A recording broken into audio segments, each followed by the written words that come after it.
Chapitre 18. Le rien.org. L'autre jour, mon amie Lila m'a envoyé un message qui disait Je suis à Paris, je viens de tomber là-dessus, je pense que ça va trop t'intéresser. ou quelque chose comme ça. Elle m'a envoyé ça. Ça, il faut aller le voir directement sur mon mémoire écrit. Le lien est toujours dans la description. Ça ne bouge pas. J'ai trouvé ça vachement sympa. De toute façon, je parle toujours de rien, enfin de mon rien, avec les gens, et comme ça, ils me trouvent plein d'idées, et c'est trop chouette. Enfin bref, mon ami se promenait dans Paris, et il faut savoir que c'était pendant Nemo, la Biennale internationale des arts numériques de la région Île-de-France.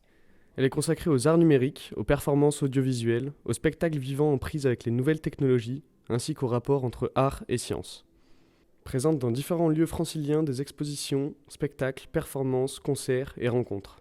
Cette année, le thème était Je est un autre. célèbre phrase d'Arthur Rimbaud et visait à questionner le rapport que l'on peut entretenir avec notre identité et en gros l'apparition du virtuel, des réseaux sociaux, etc. etc. Et parmi les œuvres proposées, il y avait ce fameux panneau.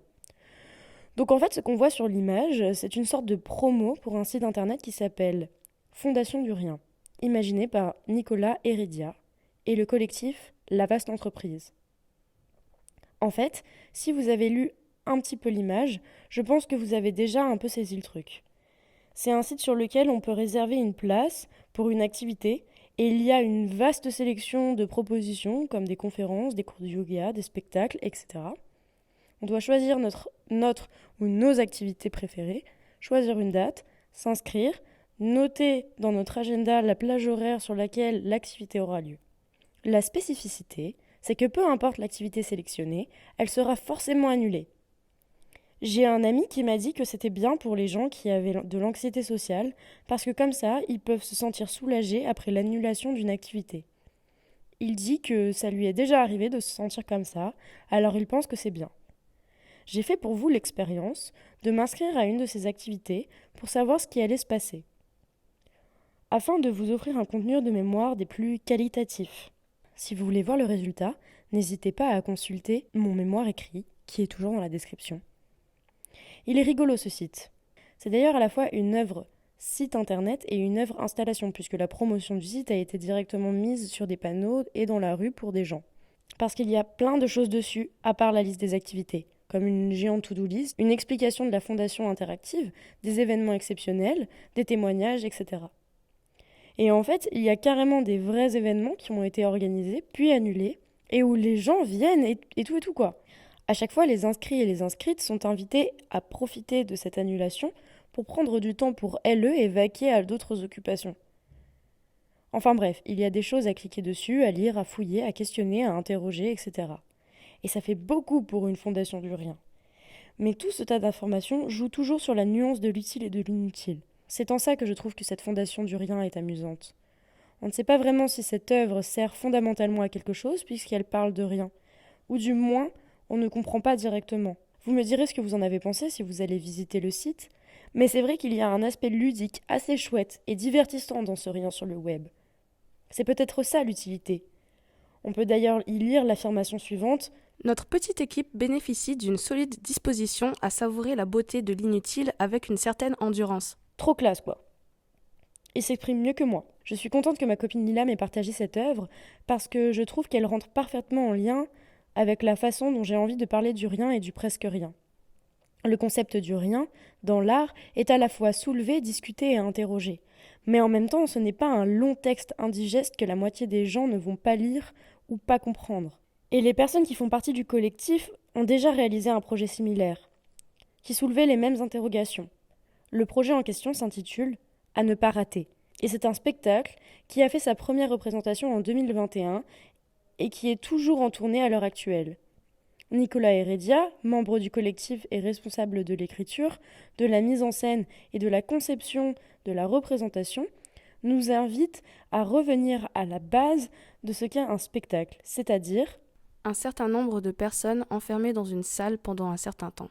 il rappelle par la suite aux spectateuristes que le temps qu'elles auront passé dans cette salle sera du temps perdu, qui ne pourra être rattrapé. Quel intérêt avons-nous donc, nous spectateuristes, à risquer de perdre une heure de notre temps dans ce spectacle qui n'a seulement d'accrocheur son titre ? plutôt que d'aller faire autre chose, ailleurs. Nicolas Heredia parle d'un Engagement radical. Durant toute la représentation, des questions similaires seront soulevées. Et Nicolas Heredia justifie ce choix par le fait que La logique capitaliste ayant fini par totalement contaminer notre rapport individuel au temps, chacun tente plus ou moins consciemment de rentabiliser sa journée, d'optimiser ses vacances et plus largement de maximiser le temps qui lui est donné avant de mourir. donc finalement ce spectacle vise uniquement à interroger la présence des spectateuristes dans la salle et ne présente aucun spectacle au sens conventionnel du terme. C'est donc aussi un peu un spectacle du rien, comme le site de la Fondation. L'objectif est de jouer avec le temps consacré par la personne qui regarde l'œuvre ou qui y participe, car dans les deux cas, l'ae spectatrice est nécessaire à la viabilité de l'œuvre. En gros, elle ne peut pas exister sans elle, quoi. En prétextant qu'elle est en train de dépenser son temps personnel de façon inutile, le collectif l'amène à questionner son rapport à la gestion du temps. Pourquoi vouloir constamment en combler chaque minute? Pourquoi vouloir à tout prix combler le vide? Avec la fondation du rien, on nous pousse à reconsidérer l'ennui, à lui donner une valeur, d'utiliser ce temps sans culpabiliser. En fait, concrètement, ça veut dire quelle place on veut donner au rien dans notre vie. Parce qu'avec l'accroissement des idéologies qui valorisent constamment le toujours plus et le toujours mieux, le rien n'a plus trop de place dans nos têtes et nos emplois du temps. Alors comment on fait? C'est une question que d'autres artistes ont aussi soulevée, comme Thierry Jaspard par exemple. Un artiste belge qui fait de l'invisible la question centrale de son travail. Son objectif étant de faire le moins possible et le moins utile possible. Il réalise donc continuellement des œuvres que personne ne peut voir. Des tags à l'eau, des stickers transparents. Il expose même des productions dans les égouts, un lieu inaccessible aux spectatrices. Ou alors Jean-Baptiste Farkas, qui écrit des sortes de modes d'emploi, comparables à ceux des meubles en kit, pour réaliser ce qu'il appelle Des passages à l'acte. des protocoles très stricts pour faire disparaître des œuvres d'art. En fait, les prises de conscience de la situation écologique depuis 2002 l'ont poussé à s'interroger sur comment créer en cessant de constamment ajouter des éléments sur Terre. Il explique Qu'on ne comprend pas le moins dans notre société, parce que notre société est fondée sur le plus. Autrement dit, ces protocoles visent à accéder à une forme de décroissance et nous poussent à repenser notre rapport au matériel et à l'objet. Il s'agit donc de faire disparaître les choses qu'on aime pour Accéder à une forme de violence par la soustraction, car l'annulation, la rétention, le ralentissement sont des choses très violentes en réalité. Tout ça rejoint un peu ce que j'avais dit au tout début de mon blabla.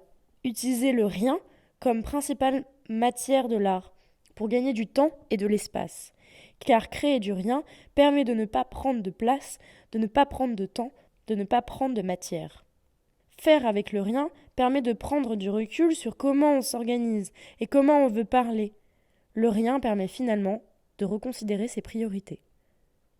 Et voilà, c'est terminé, finito. Mais pas tout à fait, puisqu'on se reverra pour la suite.